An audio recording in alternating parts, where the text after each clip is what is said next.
Have a nice day. Today is Thursday, 12th of December 2024. This day is famous for the International Health Coverage Day, a day to raise awareness of the need for universal health coverage and ensure strong health system.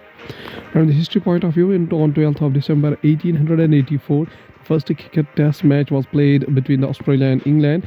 12th December 1911, also the capital of India was shifted from Calcutta to Delhi. 12th of December once again, in 1911, George V. and Mary came to India as Emperor of India. Now from world news, including South Korean President Yoon says martial law was needed to investigate election commission vows to fight to the end. United States President-elect Donald Trump to be named Time Magazine's Person of the Year report. Plane crashes into three cars on highway in the Texas. 4 people injured. Elon Musk becomes the first person to reach a net worth of $400 billion.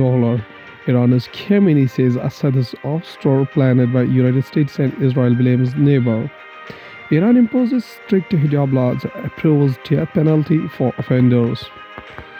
Now from the Hindu newspaper, FBI Chief Christopher Wray to resign before Trump takes office. FBI Director Christopher Wray speaks during a meeting of the Department of Justice Election Threats Task Force at the Justice Department in Washington, United States, September 4, 2024.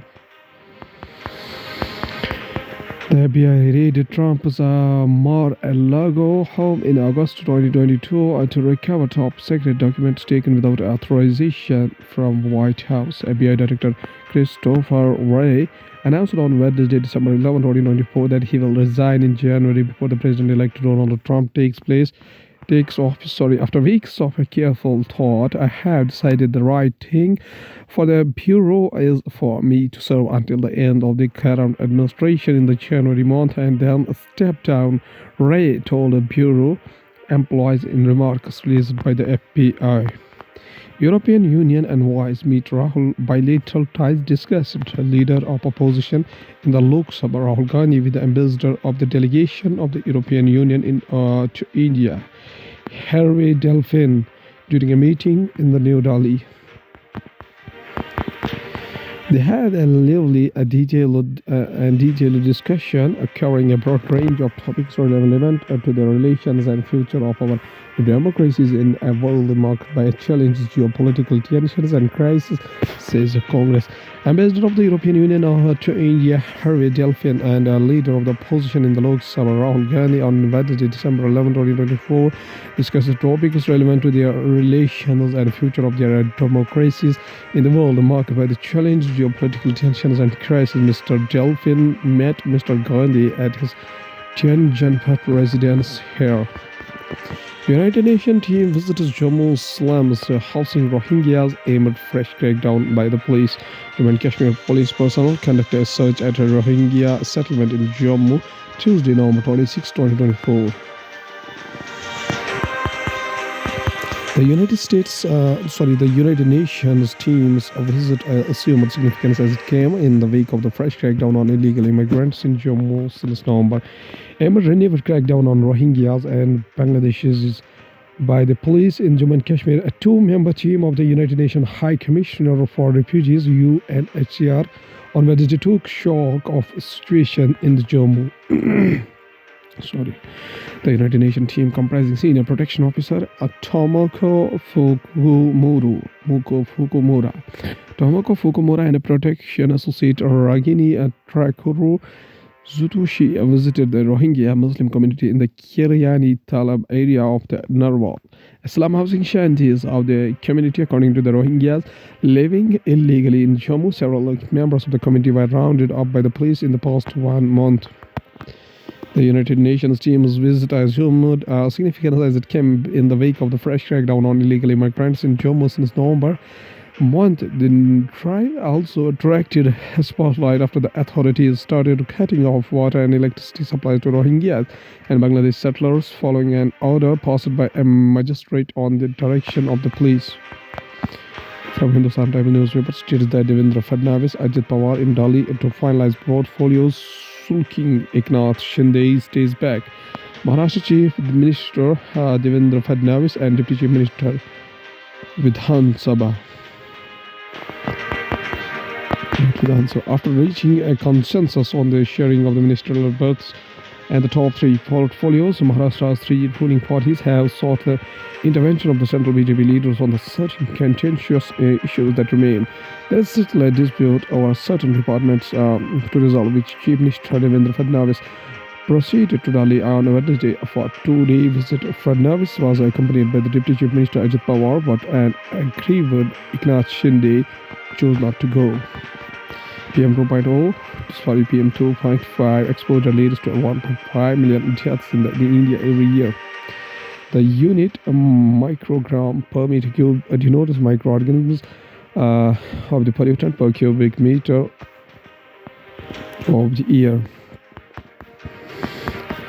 Long-term exposure to PM 2.5 pollution concentration higher than the 5 microgram per meter cube annual average recommended by the World Health Organization ambient air quality guidelines is potentially associated with the 1.5 million deaths a year in India, according to the study published in the Lancet Planetary Health on Wednesday.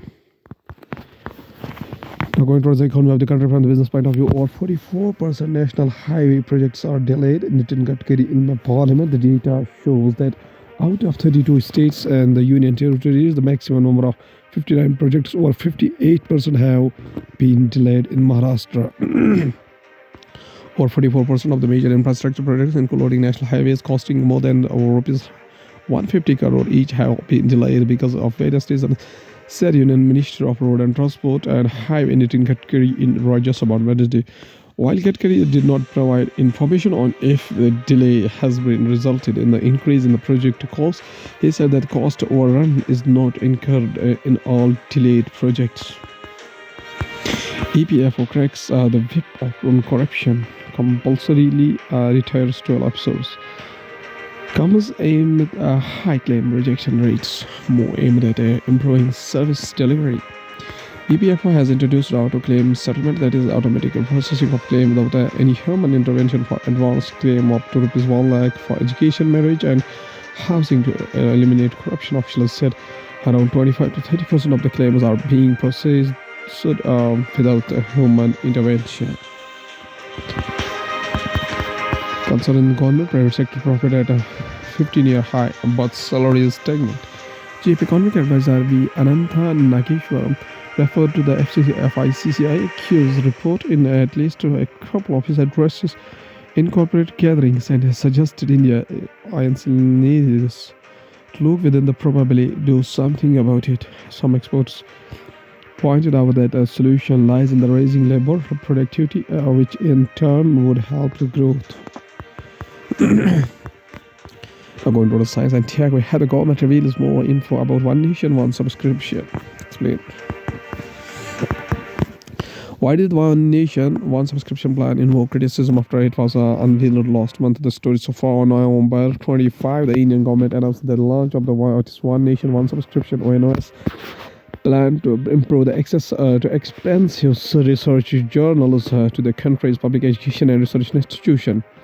So the announcement was accompanied with the scant details and brought widespread criticism from the research community, especially over what was perceived to be its disproportionate expense and lack of support for open access publishing. On December 11, government officials conducted a press conference in New Delhi that addressed many of these concerns. When said scientists have concluded an experiment, they write up their methods and findings and publish it in a paper in a journal. The journal collects, reviews, edits, publishes, and HRQs these papers as a service to the other scholars and people at large. In exchange, journalists levy a fee. Subscription-based journalists charge readers a fee to read papers. Some forms of open access OA journalists hold OA charge researchers to publish their paper. So an institute had subscribed to subscription journals to 10 or so consortia with this country.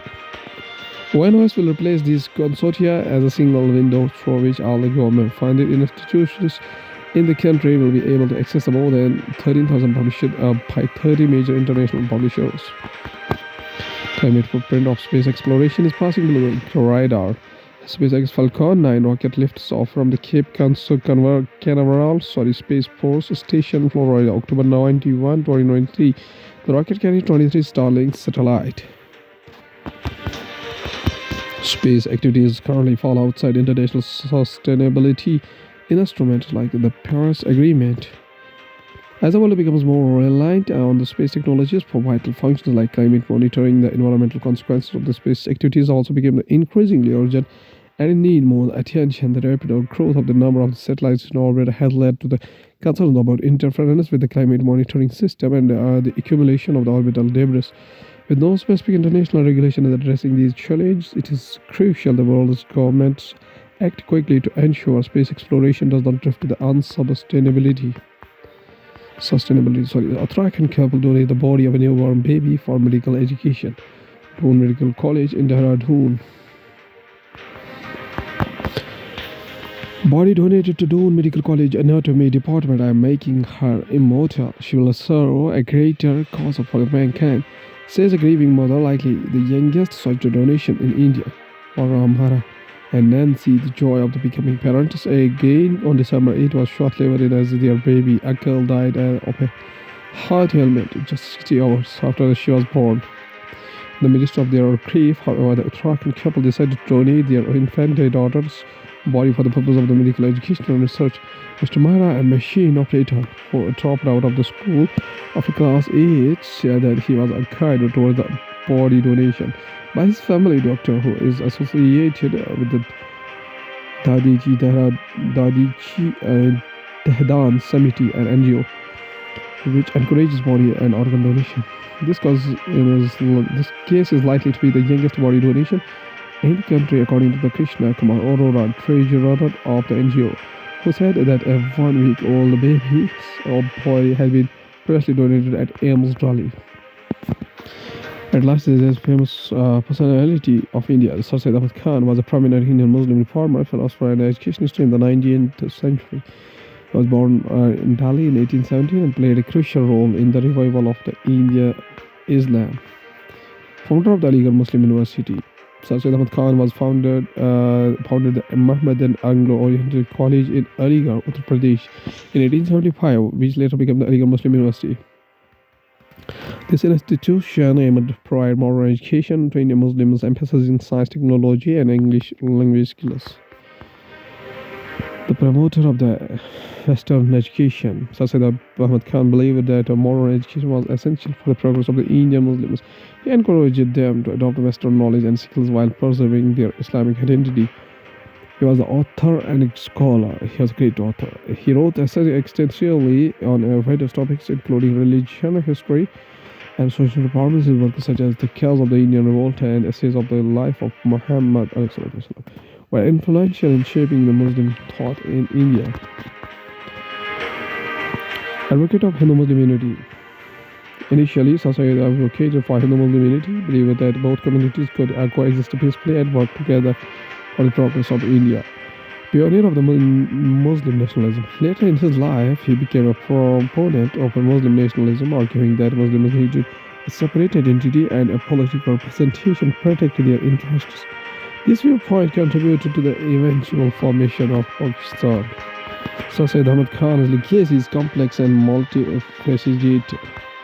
He is widely regarded as a visionary who played a significant role in the intellectual and social awakening of Indian Muslims during the 19th century. However, his views on Hindu-Muslim relations and his support for separate Muslim identity have also been subjected to debate and criticism.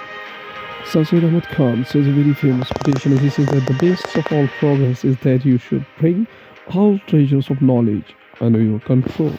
Okay, thank you.